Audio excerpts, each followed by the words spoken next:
आपके माध्यम से सदन को और सदन के माध्यम से पूरे देश को ऑपरेशन महादेव जो कल एक हुआ है इसकी जानकारी देना चाहता हूं।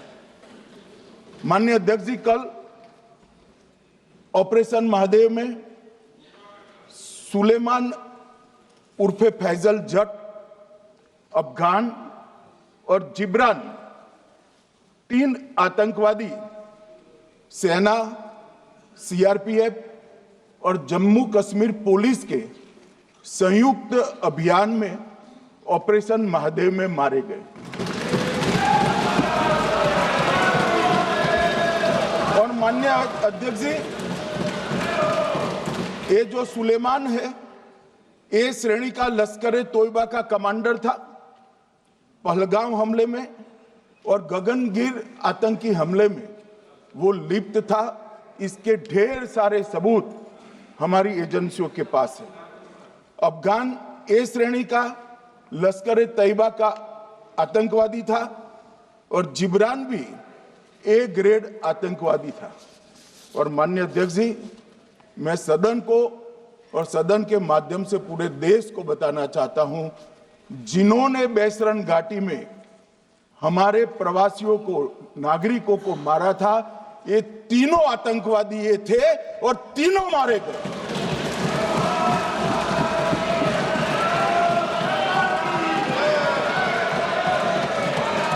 और मान्यवर, मैं आज इस सदन के माध्यम से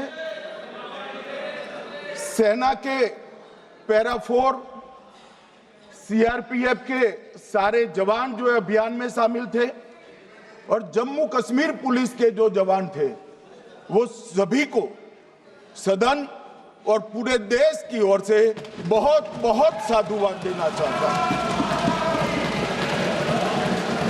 माननीय अध्यक्ष जी, मैं इस ऑपरेशन महादेव के बारे में थोड़ा डिटेल में बताना चाहूंगा।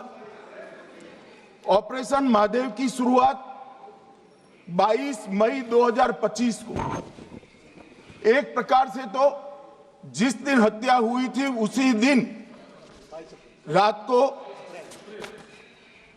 22 मई 2025 को हुई। जिस दिन हत्या हुई थी उसी दिन रात को एक सुरक्षा मीटिंग की गई थी जम्मू कश्मीर में। ये पूछ रहे थे, कोई गए नहीं, सिर्फ राहुल गांधी गए। अब आपकी आंख कौन से चश्मे से देख रही है मुझे मालूम नहीं। माननीय अध्यक्ष जी, 1 बजे हमला हुआ, मैं 5:30 बजे श्रीनगर में उतर चुका था। माननीय अध्यक्ष जी, अरे सुनो, मैं बताता हूं ना 22 में, सुनो ना प्लीज, धैर्य रखकर सुनो। हमने आपको नहीं टोका है, सुनना पड़ेगा भाई, ऐसे नहीं चलेगा। माननीय अध्यक्ष जी, नहीं, पर बैठे बैठे मत बोलिए आप भी। माननीय अध्यक्ष जी, 23 अप्रैल को टिप्पणी मत करिए। एक सुरक्षा मीटिंग की गई।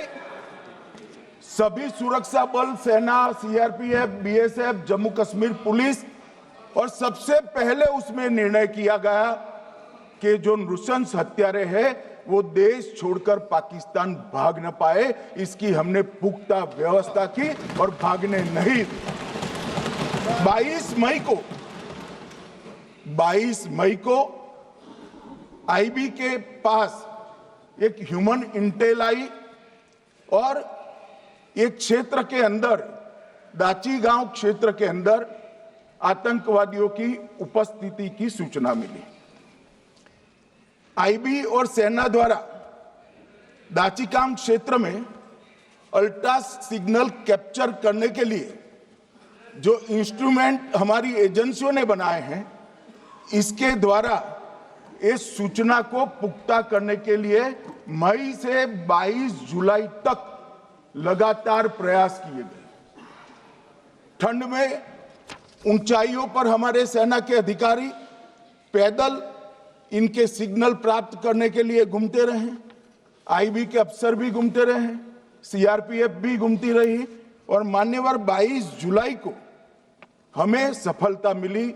सेंसर्स के माध्यम से आतंकवादी होने की पुष्टि मिल गई।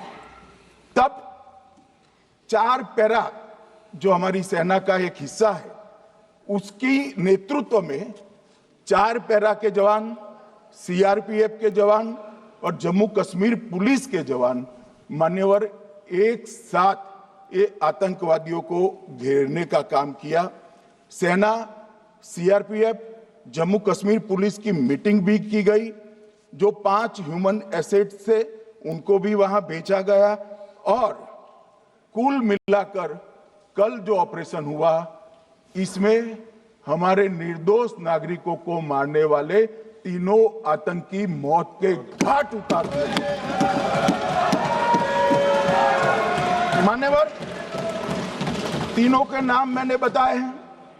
सुलेमान उर्फे फैजल जट, अफगान और जिब्रान। मान्यवर, वो तो एक आशंका थी कि यही लोगों ने घटना की है, मगर मैं बाद में एनआईए की जांच पर आता हूं।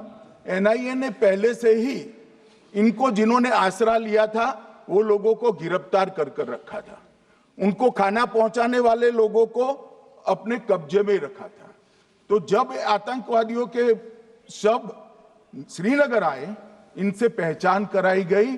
4 लोगों ने पहचान लिया, यही 3 लोग थे जिन्होंने पहलगांव में आतंकी घटना को।